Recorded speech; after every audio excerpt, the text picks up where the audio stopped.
ตัวผ่านกันมีล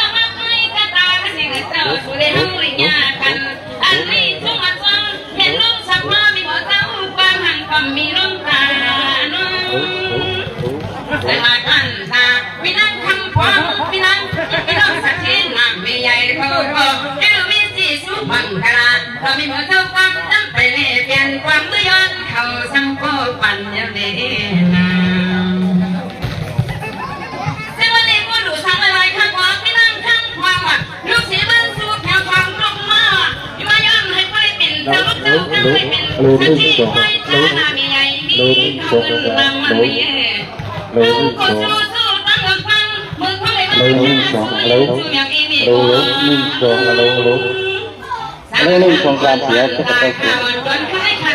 แค่แอบผ้าชิ้นวันก็เขาจำมันไม่ก็เขาจำมันเป็นแก่นถุงเราไม่พอเริ่มจำเสียทางมาสู้เลยมันนอนมัน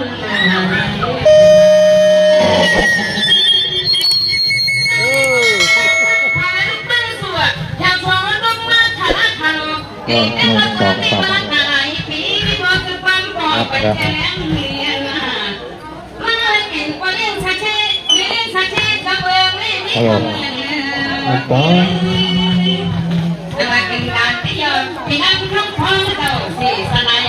เป็นเจ้าวันนี้เป็นเจ้าสักทีก็มีพิธีอามาคำมาจอยยังใจว่าดีนะคุณก็เลี้ยวยิ้มอยากฉันถึงใช่ได้เลยนะพออยู่อ่านมาปัจจุบันนี้ฮัลโหลเหมือนกันไปพี่มันเกินอ่ะตั้งชื่อตั้งเท่ากับว่าเบิ่งกันซึ่งวันนี้ก็เห็นเวลาที่คุณจะรีว่าเมื่อเดี๋ยวนี้ข้าได้ซีซุยตารางที่ควันมาเป็นตะลีไปซีตารางไก่ก็เคยมันหงดกดินอันนี้มีกะทิก็เลยมีชินกินข้าวคอยไว้ปีสำคัญใครสวัสดีค่ะพี่คนจะลีมีหมอเจ้าฟันแต่ใครก็กำมาค่ะมีหมอเจ้ากำไก่ไม่ว่าหังพี่ไตเฉินก็อยู่ต่างหน้าปัญใจแห่งใจวันนี้นะซึ่งว่าเมื่อกี้กูรักกว่ากันจ้าพี่นั่นคำความก็ไปเอาไปดูที่ไหนที่รู้ได้คันก่อมันสักคันก่อมันอันด้วยดิบจนเที่ยวนี้นี่ก็สู้มังกะนึ่งบางไว้นะคืออย่างยินมาเที่ยวเขาก็จงมาจำที่เราไปตามขอความมังกลายนี่จำคือสวัสดีค่ะพี่นั่งคำขวัญพี่นั่งเบื้องสัวก็เลยข้างใส่ยูจ้าแถวช่องกรุงมาตามเลยเราอยากมีช้ำขึ้นเด้อจึงให้เป็นชัดเจนที่โคเป่าเบื้องสู่คำช่วยได้นะซึ่งวันนี้พอมาอยู่ที่เลยสักขยันไว้ข้างหน้าพี่นั่งคำขวัญมาในเปียกปีได้ค่ะเนี่ยมีหมดเจ้าความจะอะไรยึดเล่นลูกคอกันเลยเขาที่บ้านก็ไปท่านก็หึงอันนี้บอกเจ้าความความยามาถึงหัดเรื่องนี้เขาก็ยังเลยยึดนะลูกเลี้ยงลูกรอที่ขอหับการนะเฮินนี่สวัสดีตามีหมอเจ้าความก็ย้อนสุดฟ้าสิตาบังกลาฮะเลยก้าวางไขมันขนาดนักการขึ้นอย่างบางสูงดูดวงย้ำกินย้ำร้อนก็มีสุนดีลับคำให้ป้อนจอดสิเลพอเจียวก็ย้อนบังกลาบันปีคำควงการจานยายาโกพี่น้องอปองโลจุ่มจาเขาขันยินกันนี่นะเสด็จขันวันความเหมือนน้ำเต่าแน่เนี่ยเมื่อก่อนเป็นมาหมักน้ำเต้าแต่มาปันตัวปันนี่เมื่อเดี๋ยวชื่อเป็นกับปันเต้าอีต้านเลยค่ะเนาะไม่ได้ก่อนครั้งไหนป้อมท่านไหนก็ย้อนชูมาทางคนไรอยู่เลยให้พี่ร่างคะแนนเหมือนสูงเลยค่ะเนาะพวกพี่น้องเขาความปองใจค่ะความหมักน้ำเต้าค่ะเนี่ย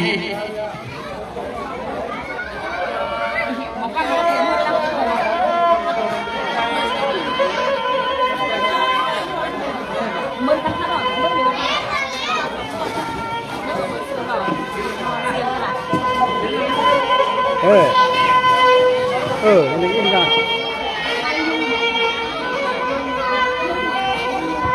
ไปฟังแสบตกอยู่ครับ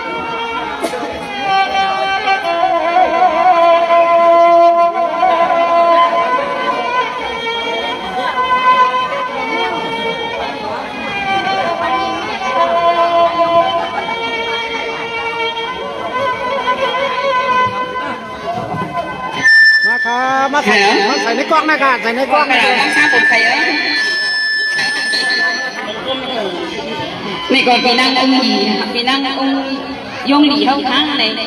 อยู่เวียงคำเมืองสุนันท์ของข้าเนาะมาผักกันสู้ถึงมาเมืองใจในพวกเดียวในค่ะมาวางแบ่งทางซ้ายยกอีกขึ้นมือในค่ะเนาะเป็นอันยินเตรียมน้อยมองใสเขาพาของข้ามากพี่น้องยังซึมซ้ำสีขึ้นปกไหวสายเบอร์เน่เนี่ยสีลายกันนะเนี่ยไปมองมองครับผมจมถ่อมสีกำค้าง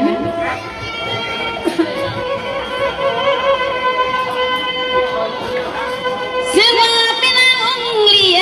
ไว้หมายจำยืนพวกขี้นี่ยังกาเชออะโลโลสุดที่ตื่นว่าเปียงใจเอาหนาจมดำนำขาดสาวๆหางลี อันนี้เจ้าสาวค่ะเนี่ยเจ้าสาวมาแค่สู้หรือเปล่าเจ้าบ่าวก็นั่งคน นี่ก็จึงสำนำหนาพี่น้องสามพันสู่เจ้าสุดซอมีมิตรตาใหญ่สู้ยินมากกว่านาอันนี้จึงให้มีอายุกูรังกูไล่กูไปปีญาณานเป็นคนบ่สิ น้องคุยโอเคอากูใจเดือนพินบอกมา นี่ก็เพื่อนว่าไปใส่เสียวขึ้นความกล้าก่อนตาพี่น้องเอาหยีพี่น้องว่าบ้านสู่เจ้าซึ่งให้ผู้ลิ้นรับจ้างขายาพี่มีการมาผักแทนเนาะวัดท่ากระดาษ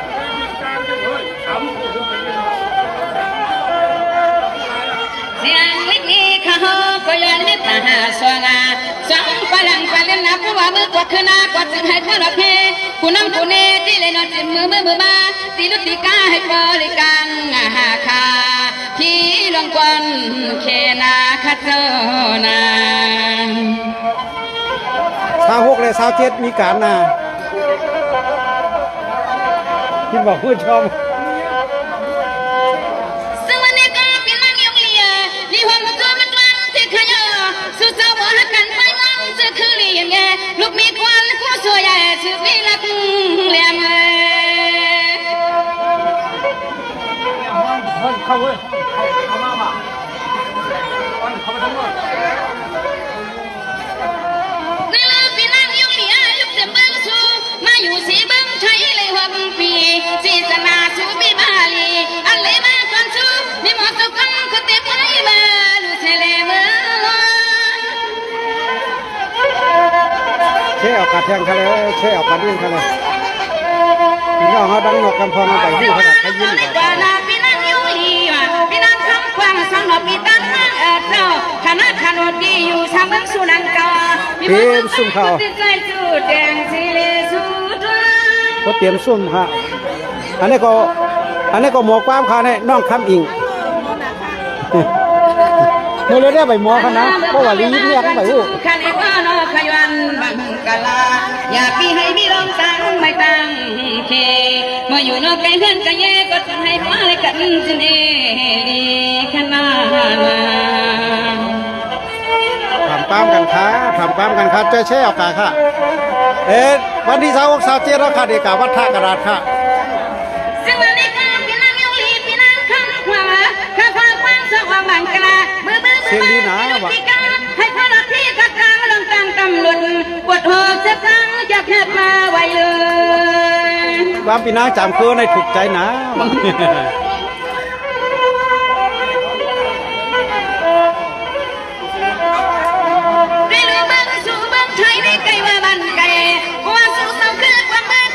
จิมก็ขับไปลุกกันให้บริการพายามพี่นายานพี่คนกล้วยเดี๋ยวถึง5 ปากแล้วครับเสียออกกระแท่งค่ะเสียออกกระแท่งนี่ก็จะฟังสิตามันกระลาดกันตาพี่น้องทางบ้านสู่ของเจ้าแต่นายควันป้าอาตามาควันนี้นะมีบนโซฟาไปเอาจีนะเอาจี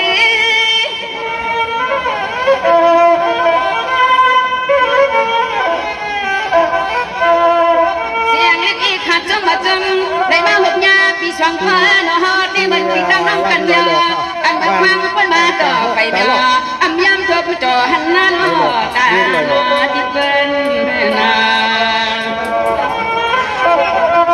ว่าไงถอดป้ามค่ะปะนะเชี่ยวค่ะดีได้เถียนค่ะเอาใครยิ้มเติมค่ะ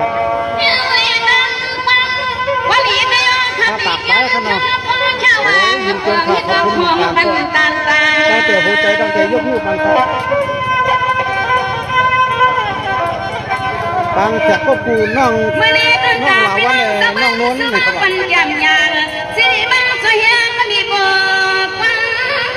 อยู่เจ้าเมย์ลาพิจันเพื่อว่า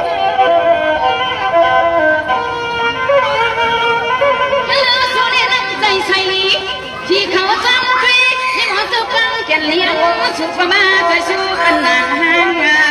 น่าเบื่อดูเบื่อยังเบื่อกว่าเมื่อไปเมื่อกินเมื่อนอนคุณควานขามีขอบฟังวันไทยก็เอาเจ้าสู้จังเหตุนี่หมอเจ้ากล้ามก็จะเลยเอามาคุณฮอนไปยอมมือเขาน่ะ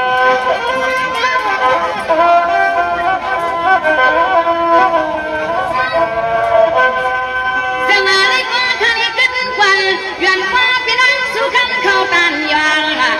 ใส่วันที่หมดสุดตั้งในตะวันเปิดวันทางพระสุวรรณไปพักคืนน้ำมือนางจำคือค่ะพี่นางจำคือค่ะใจมันจำคือเป็นวันกำสุขจังใบมาในหันตุกยักษ์จุกำสันติว่าขึ้นยานขาดแหวงใจหันก็เฮิงเครื่องขวานใจหันก็อ่อนก็อ่อนที่ข้างในก็ดาพี่น้องเบิ้งสู่เขาในสังว่าบอกไว้ใช้มือกาในก็ให้ปลดคือลอยไว้หลักที่การอย่างการทำลูกกองกามือกว่ามือมาสิกำค้างไม่สำคัญเนาะเด็กคันลุ่มหวานในชื่อทางก่อนในเขาลุ่มหนึ่งมาบักกันแท้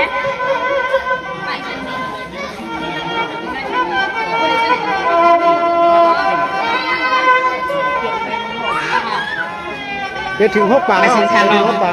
พี่นางเบิ่งพี่น้องเบิ่งเสือเขาเยอะกว่าตัวดีงามเลยพี่ใจชนขี่เล่พี่นางคำสิงเขาค่ะถึงเดิงเบิ่งงอหน่อยค่ะเนาะเบิ่งงอเนี่ยก็มันสิว่าเบิ่งงอทีเดียวเนี่ยอยู่ในเวงหาอยู่น้ำบ่อสมภาวันปื้นหาในเขาก็จำหุบจำหันเลยพี่นางคำสิงเขาค่ะได้คนกันตั้งขึ้นคำเมื่อวานเนาะมาให้ไว้ขึ้นเฮิรนเหมือเนี่ยพี่น้องรวยหล่อเขาในเลยมาพูดทุกยากันบรรยันยินจมขอบใจค่ะมาในพี่ใจชนเขียวเลยพี่นางคำสิงเขาเนี่ยแข็งลอยนึงเลยค่ะเนาะเพราะว่าลอยก็ได้มันเอากันก็มันเจ็บเม่เลยค่ะกูพี่ใจชนสิงเขาเอาสังเม่แค่มาแข็งลอยอยู่คันเลยไปสองใจเงินสีกันค่ะ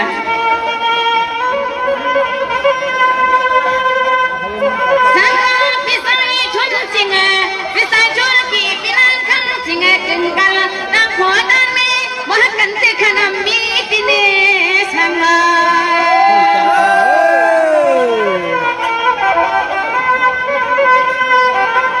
ชาวนาให้ไทยวันบดสุดว่ะนี่ก็พี่สายชนขี่พี่นั่งคำสิ่งช่างบวกโอเลมีปีเขียนยับเรากันละพี่สักกาจังบุญผ่านเป็นมาโนจะเป็น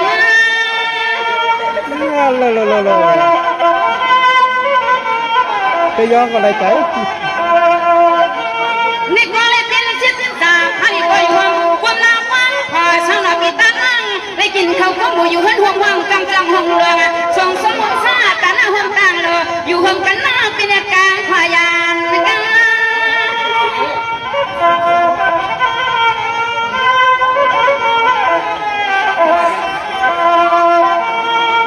นักผู้เล่มีใจเห็นข้ามาก็จำยาวเนาะข้าเฮที่ปิดไม่คนไปทีน้องวิ่งกับแม่เลยมาหัดเมืองเลยมาว่าใจยา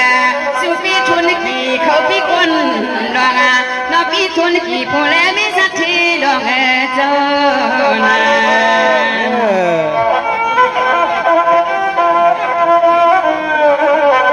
รถถอนก็จะแช่ค่ะท่านเนาะซึ่งวันนี้ก็ไปใส่ทุนเขียแค่สั่งสูตรเตียงก็เป็นมาปีเพื่อสุรินังปีกว่าหมอลุ่มลาเลี้ยงหนีพี่มวยขนาดสุดไม่ปีลีเอาต้นนำหนักค่ะ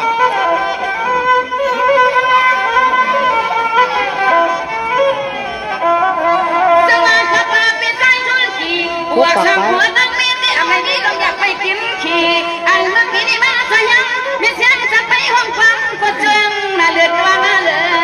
ดเนี่ยเนาะเมื่อวันนั้นได้ปีน่ะค่ะมื้อนี้ได้เป็นวันนั้นเป็นมีโยกายเป็นเรื่องรักษาตัวหายก็นี่ก็นี่ก็ขัดที่ทำกว่าพี่เจ้าทุนกี่ว่ะอันนั้นก็กินปียากินเป็นน้ำตาเล่ปุ่มปีคะแนน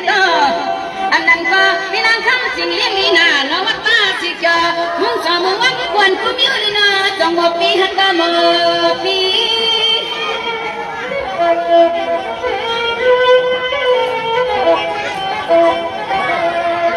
มีจังเลยบอกขึ้นละมาที่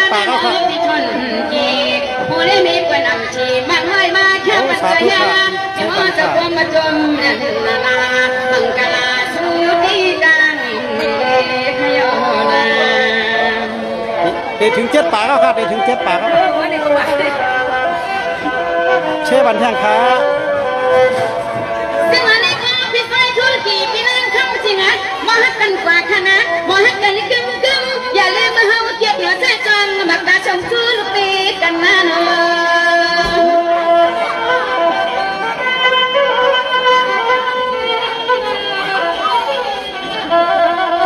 ซึ่งเอาพี่ไฟธุรกิจพี่นั่งเข้าจริงอ่ะชมตัวอาผู้เล่นไม่น้อยเกียบเดียวเท่ากันละมันคงเป็นการมีกามีคณะอันน้ำผู้ลังไม่ได้น้อยอยากเป็นนี่นะเป็นนี่เสียงดีนะครับ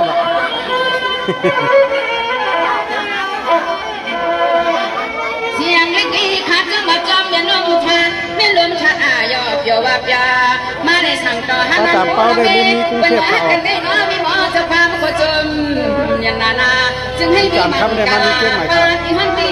สวยนา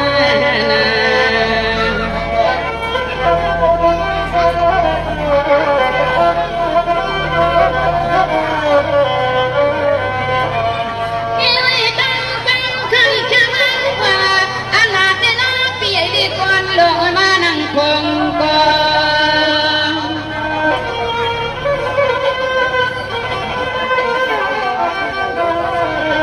มาในซุ้มหน่อยมาพวกญาตินี่ไม่ฟังแขกไม่นั่งวันเลยหรอเขาก็มันนักเกิน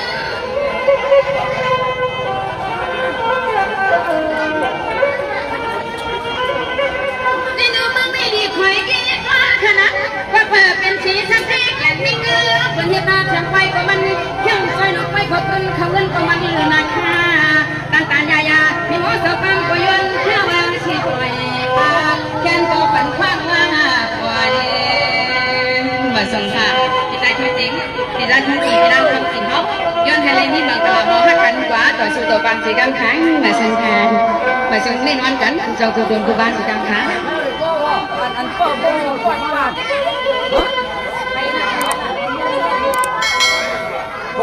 มาแทงค้ามาแทงข้าวอ่ะฮะ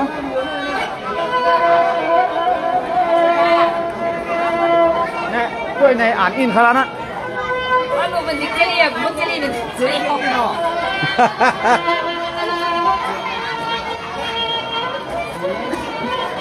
เดี๋ยวมาลิกซุปตามอนทำมานะโอเตียมมันมีอันนี้จุดที่ว่านี่เนี่ยอายุไงไม่สำคัญหรอกยินจมขอบคนหมุนตังไปดังสามคือห่วงหวักบันปีได้เข้าค้าแบบหมู่เข้าค้าหมู่ก็ของกันกมาตีปังไฟปีใหม่ไต้แบบป่าสังตีนี่ไว้สั่งร้ององตีวัดด่าไม่มือเนี่ยฮะน่ะด่าไม่มือเลยสั่งร้องเลยฮะมันบางหน้าบางปีนักเมื่อไม่คอมไปมัวเลยเดี๋ยวสั่งร้องมีสีชิบห้องความหยบย่อนปันยินเขาว่าหนังดูเตรียมมีปากนั่ง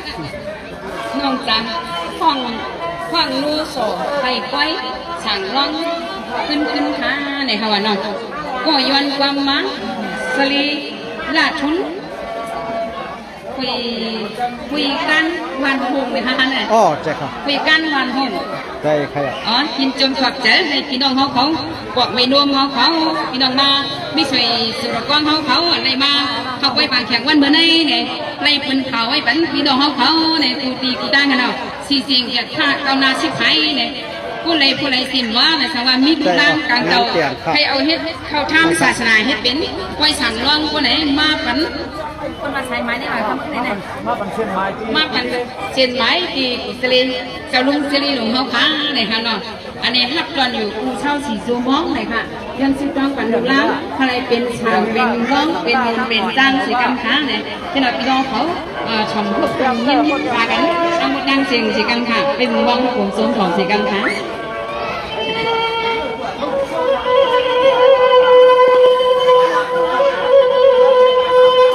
เสือมาทำผู้ทำเอาเสียมีคนจะเลี้ยจะมีจิตนาเมตตาใหญ่สู้แค่ยังยินมาปันนอ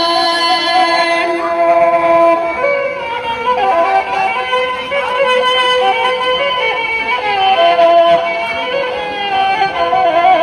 นี่ก็จึงจำแต่น้ำผู้ฟังการสมัครการก็มาดีน้ำก็ปีไม่ใจเจ้าตางนามาในกูตั้งแต่การคนละน้ำความมาวันนี้มีบ่ ลอยหลอกค่ะลอยหลอกค่ะ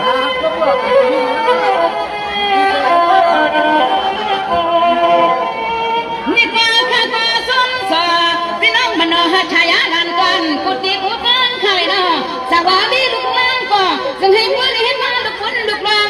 จงติดจวนใครเศร้าใจจุง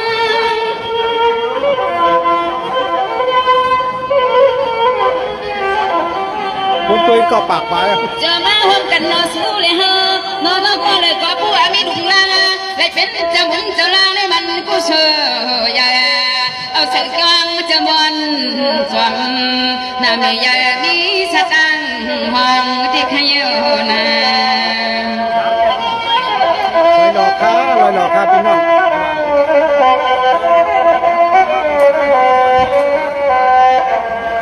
ซึ่งวันนี้ก็มาเลี้ยงกันนะสู้สวงควันกันใส่ไหมนี่ก็มี40ไปเอา4 ครั้ง4 คาอยู่เทียง60เดียวบ้านยาต้องติดเต็มปากเขาว่านะให้ก็ไหลก็มีวาสนามันห่วงจอมกันเนอะ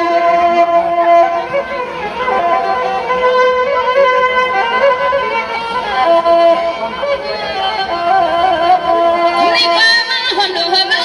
ดิจังตาป่า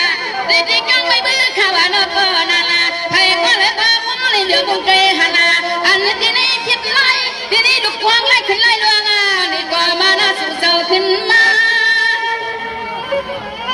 มีตู้เชื่อไปปันเฮียงหรอ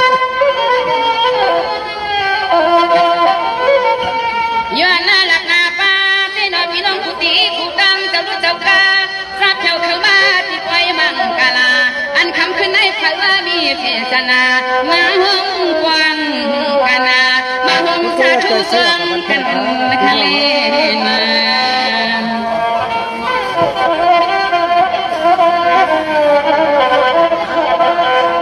เสียงดีเต้ว่ะ สิ่งว่านี่ก็ก่อนตาไว้คำสั่งคำน้องแต่นะนี่ก็พี่น้องเขาให้มาห่วงหนูห่วงบ้านก็มาเป็นใช้ไหมที่อันเจ้าคุณจะรีบไปที่จะลางตาให้ผู้ได้มีดวงสีของสีขามาใส่ปัญจลางละใบหน้าโน ไปบางแขกพวกครูค่ะนะครับ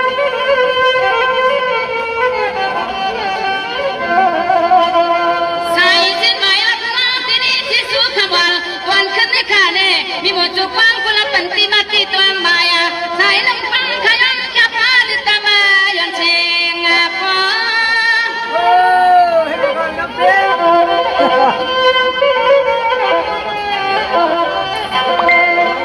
นี่ก็เพื่อขัดที่ว่างกว่าน้ำหนักก็อันหนักได้ขยะอันหนักเขาปีตอย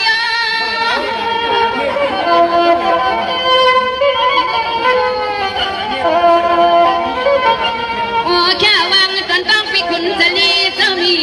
ลิบจ่าจางปัญญินเฮามีคนอยู่อาคานาจูพี่น้องฟังเลือส่งสวาตามเสียงตังรอนามีใหญ่ปอโตตันโอ้ขยานา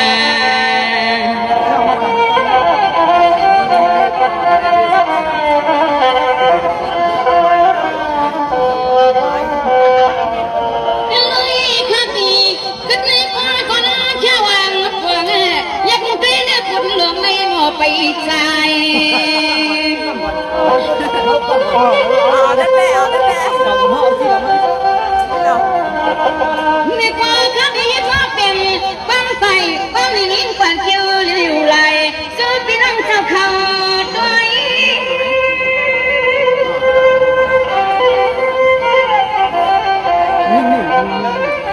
มือขามันไปแม่ ฮะ นี่คืออะไรนะ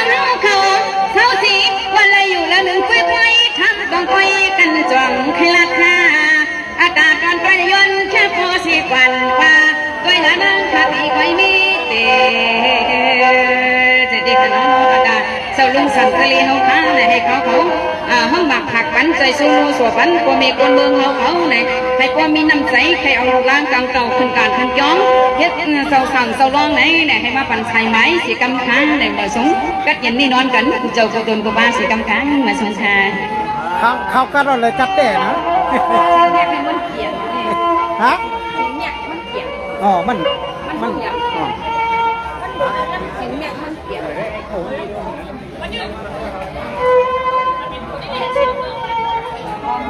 อย่าลืมใส่บันป้าคันกลางที่ตัวย่อห้องเลย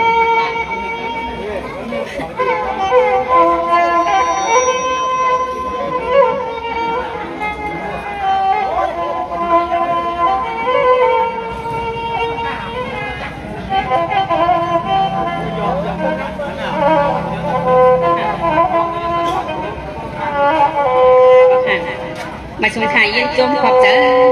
กับคนบนตานเขาก็จมใหญ่ๆนำๆแล้วมาที่ในที่ซึ่งบังกลาในเลยดีชมนะในกว่าสิ่งคนละด้วยก็ดีชมให้หูจักนาจักดานะในก็ถึงไปนั่งสามคือเขาในเขาใส่สารล่ะนางม่องเงินดูอ่ะปีจำคือไปพิมไปเพเลวอ่ะมีเงินซูมาแค่ปันร้อยนึงในเขาอ่ะเนาะยินจมขอบเจอขังไว้ยินดูนำเลยข้าปันเหพันเพราะอะไรได้เขาพอได้จมลุ่นจมหรืออะไรเลยคิดพักแน่นใส่คือกดกินอะไรขยอไปถ่อมไปยินสีกำค้า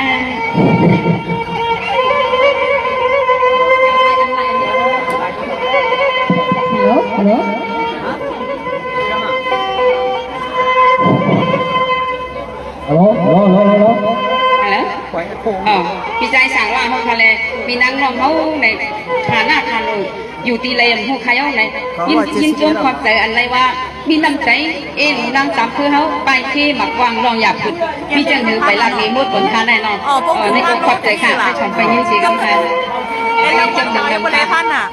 ไอ้รางวัลเขาอยู่ไรพันอ่ะ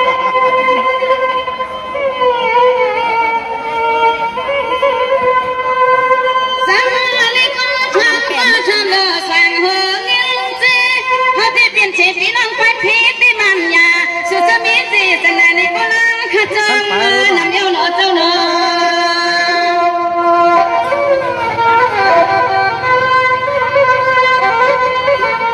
ว่าใครมีเมียมีเมียว่าใครมีบอกว่ามีค่ะวันนี้ก็พี่สาวสายสั่งลาพี่นั่งว่างเจ้ากินหนาพี่จมนามามังพวกป้ามีหวังเจ้าความเกินจะละมาฟังว่ามาหัดเบิกไม่เข้าไปคือหูตั้งความเพื่อนไปยังเจียงเจ้า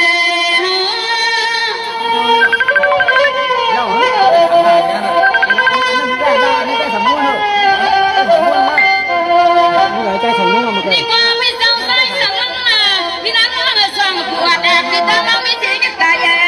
เราขบวนตอนขึ้นในคดีคำว่าถ้าละขนดิวสิกว่าแลอะไรล่ะทุกความจงไหลมามันไหลเอามือยิบออกในหลายมันมีค่าขากองคามันไหลมาออกมาแค่ปัญจยามาเดิน110 100 1,000ก็เฮาได้จมมาจมนั่นล่ะจึงให้ชื่อเจ้าได้มีมันกะลามีส่วนดีรับเพื่อรับคำนำแห่นา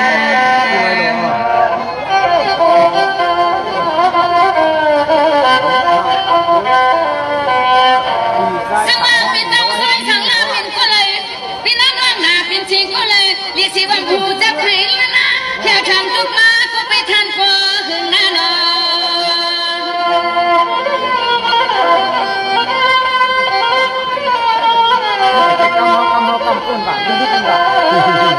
สมัยอาบน้ำได้ใครกาดีลูกตึงจบมีให้เขาหักเธอละที่ทุกวันนี้ก็มันควันไว้มาหึงบ้านหึงอาหึงดีมาความเพียวทุกเมืองใช่ว่าใครกับสิทธิ์พิจอปีนั่งสามเครือห้องฟ้าเหมือนกับสิมาขาจะได้เข็มอะไรค่ะนี่ก็ต้องจะนำหน้าสิจะนาน้องพี่เจ้าใต้สั่งลาปีนั้นเจ้าปวด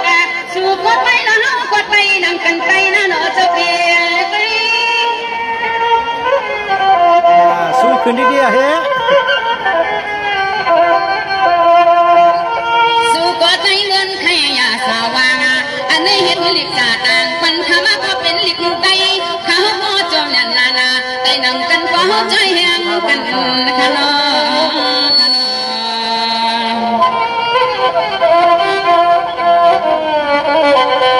มากันมากันสวัสดีพ่อของเลยขาดคนลูกสีเมืองไทยมาแถวเมืองไทยว่ะพวกมีพี่น้องเมืองไทยช่วยเฮียงกันว่ะจำคือกำจังกว่าใจอยากได้ลูกใจพะเยาเนาะ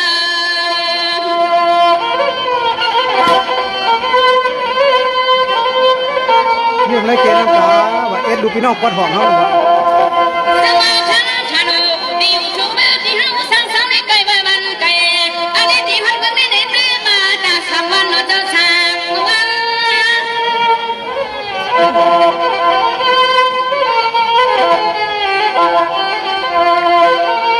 สว่าสามัญก็อำกวางวันค่ะ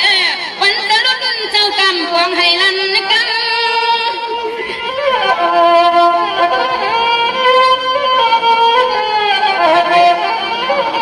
มันก็ไก่ที่ไก่ว่าต่างก็ยับนามันขวาป้าก็มาหอดมาในมันไปเสียค่ะอันที่กินที่เช้าก็เขาก็ไปเสียค่ะที่ก็มือพึ่งตั้ง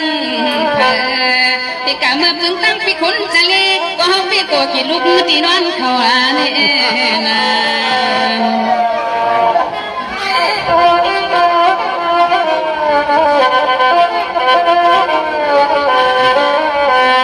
ซึ่งอันนี้ก็อยากเป็นเจ้าฟ้าสังลาเป็นตั้งลังส่วนหัวตั้งนี้คดีสุภาษิตบัตรกลาบให้สูบีจีน่าเป็นชัดเจนตัวผู้ชมตายน่าเลย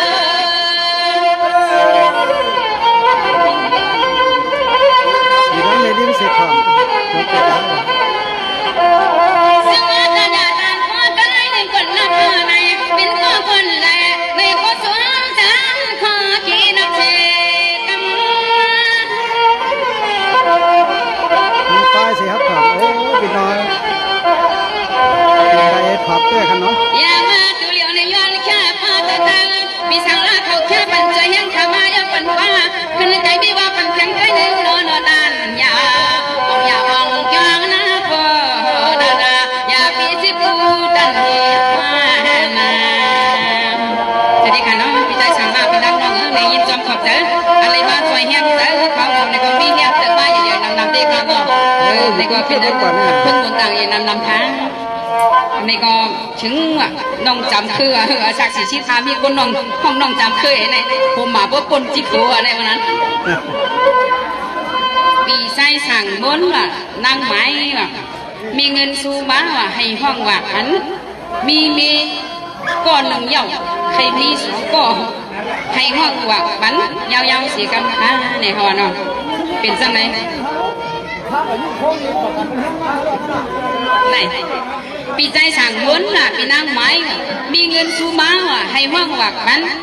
มีก้อนหนึ่งเย่าใครมีสองก้อนไหนฮะว่ะตอนเย็นนี้ให้ว่างวักมันยาวๆเสียกำค้าไหนฮะว่ะทำเทียงก็ไปฉ่อมจะรีขนาดคาริลาไหนอันมีคนใจเบื่อเดี๋ยวนี้เนี่ยกินแม่กินปียาเมาเย่าหน้าเมาเลยนั่งยิ้มในชิบถึงกล่อมปอก้อนงกล่อมเสียงปันเขาลุ่มลากกล่อมกลุ่มนะมาใครส่งก้อนหล่อเลยนะออกไปฉ่อมไปยินเสียกำค้า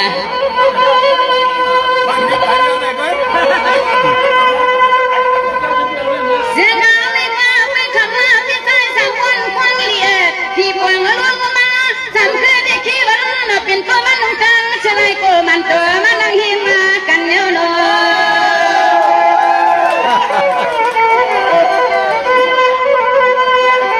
ก็จะเอาพระเจ้าทำมันไม่ใช่ค่ะ จะมาเบี้ยวหัวใจคนตาเล็กใหญ่ใจลงแต่ขยอคลิกช่องฟ้ากว้างกันนาอันนี้ตั้งไปตั้งพลังเพียงเด็กไว้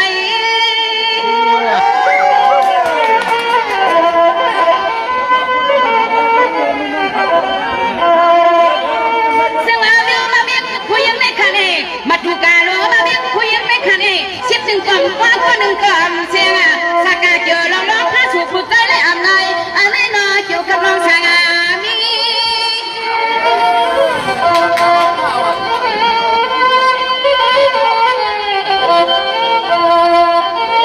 ไว้กาสูบปีผู้จังเปียวผู้ว่านอนความช่องก็ผู้ปีขึ้นยอมาผู้ปีขึ้นยอมเลยนามา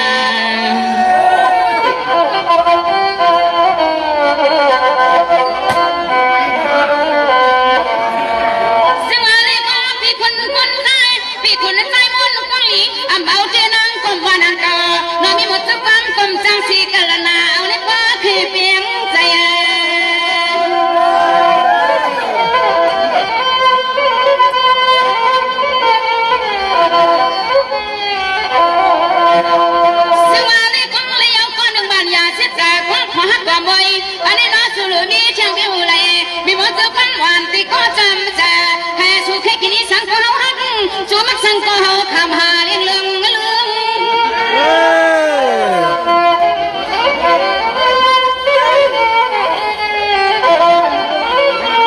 จะว่าเป็นได้สากลก็เป็นเปียเจ้าทำงานกลางคืนนี้ว่าเป็นคนใจนุ่มมันจะไหลก็มันเกิดนะปีหอยกันอ่างชุ่ม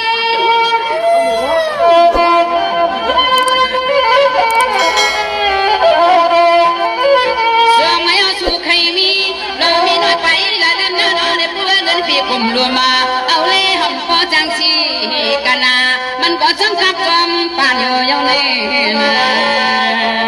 เต้ยักเต้ยัก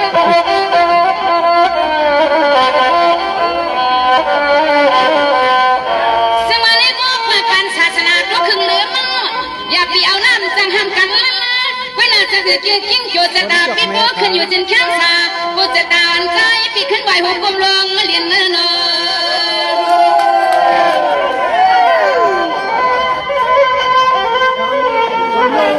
้ยมีขึ้นไป 1,193 นี่ก็ว่าเป็นคนใจนุ่งดำเสยกุมันโดอ่ะมีกติกุลุเลยมีชินยินนี้สังก็น้อปีเฮียปีสังขึ้นใคร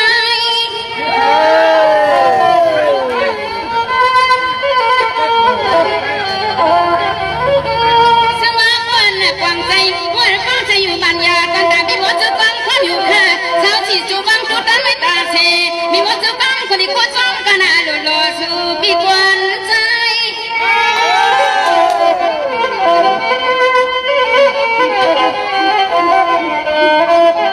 ไปละตัวเองกับพ่อคำใจความพ่อ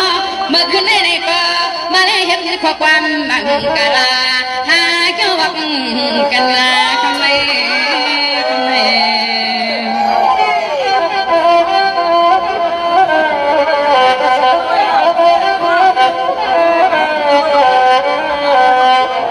ซึ่งอะไรก็มีคนใจมองมาคนเหลียว่าชนหน้าเป็นหน้าจนตามีหมดสุปันตี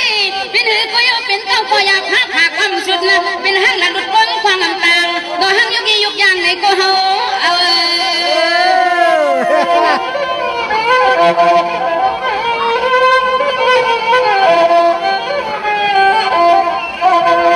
มาฟังสัวคนใจและฟังไม่มีบ่จะฟังความนัดตะเบาเอาฟังเอาที่ในก่อคุยกาหัดว่าเชกัม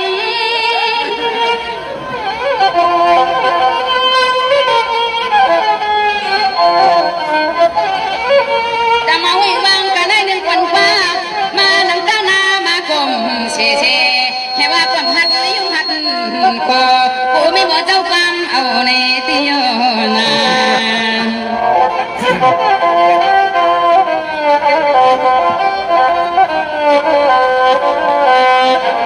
ซึ่งวันนี้ก็มีคนไทยมองสังคือก็ลืมทำกว่ามีหลวงสูบีอาจังสาลิกานุสังลาสังคือก็เลยมีในวันเที่ยงอ่ะอำนั้นก็มีตรงอำดีเน่อำนั้นก็มีฟ้าสามวันปีมีเน่อาจังสาลิกาเขาก็มูจ้าผู้ลองจองยาไม่ได้ตังหัว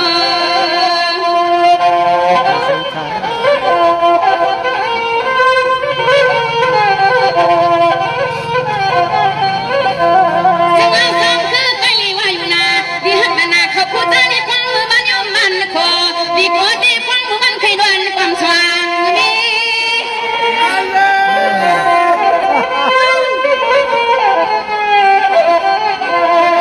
มาเลยฟันจำคือขาดที่ราคามาเลยฟันขาดที่ราคาน้ำหนักก็ถูกใจมีความดีใจคือว่าหน้าอันนี้มีหมอเจอความกุเลยตังอันนี้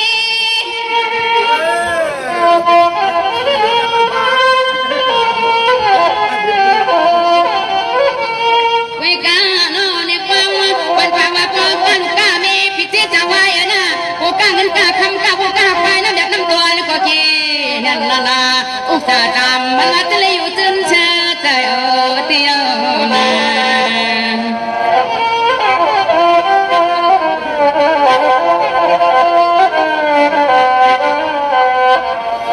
ห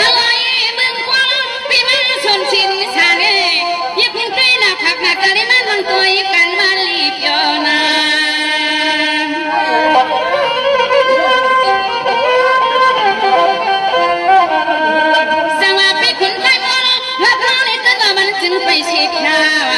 เฮ็ดช่างจะมาใครมีห่มควงกันเช็ดจ้าสว่างก็พูดตรง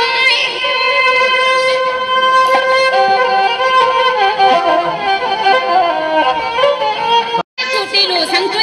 ตว่าเดี๋ยวอาแก้งกาลิกาเขาคุยยังไงกันตานว่าคุยกาสู่ซ้ำเฮ็ดจังให้หนึ่งนอกใครมีทั้งมีน้อยมีอ่อน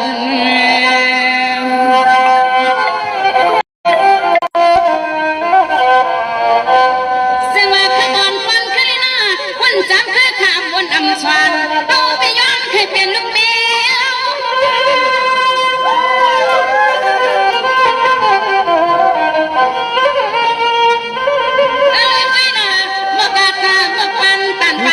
ไปกะเกาเรียนไปก็เฮาได้เจิมน้ำหนักค่ะการตาใหญ่ๆกันได้หนึ่งว่าเฮาก็ได้แค่วางเสียกวันว่าชาติที่ไหนก็เฮาจึงไปว่าย้อนชาติด้วยนะเขาเปิ้นกวน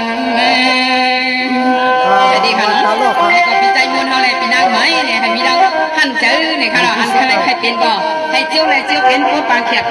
พี่น้องหน่อยเหรอเฮาเขาไว้ตาเนี่ยพี่ใจมูลเราเฮ็ดปางเขียบแช่งในจำคือที่มาห้องความบันแข็งเลยค่ะเนาะไปหมู่บ่นี่ก็ให้มินท่านใจเสียกันค่ะไปหมู่ด้วยปางเขียบครั้งที่สองค่ะนะวิดังกัดดีนอนสีกันค่ะแค่200ก่อนไม่ชงค่าไม่สู้ค่ะอ่ะถามไปกันคนพวกเขาดิฮะให้เราไปแล้วความตัวยอฟังกันเรื่องนั้นก็พี่น้องตามคือเห็นหมากวันไหนมี2ก้อใครมี3ครับนะใช่ละเขานั่นก็แต่หือสิเขามีเตี้ยรู้ใช่ชมเลยมาชมเลยเดี๋ยวก่อนข้าได้ใส่ได้มี2เอาใครมี3นะครับว่ะที่ชอบเนี่ยต้องใส่มังคุดเนี่ยหมดเลยในแถวว่าใส่มังว่าก็มันได้ออกมาลอยๆก็ใครอยากโทรมาจริงๆเลย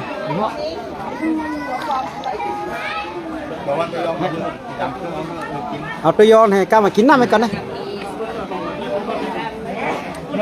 กำคนตัวเดี๋ยวยอมลงอ่ะเนี่ยมือเรียนในมีเฮง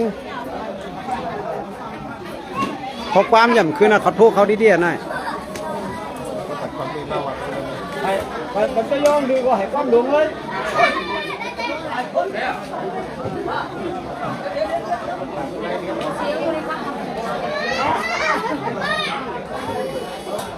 ทางไปเดียวคนห้องความหัวหันเลยอ่ะมาดีห้องความหลงเขาทางไว้ยังไงความหลงเลยทำไมไปเอาความตัวยอเลยไปเอาความตัวยอเลยเขาทุกเขาดิโม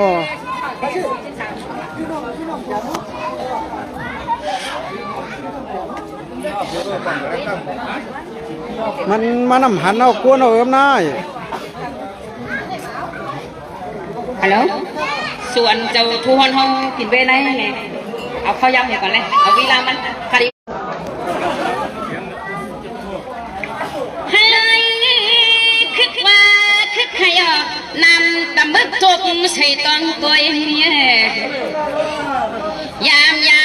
เฮาจะรีบลูกคำคอยปันเมียวจะกินเฮียง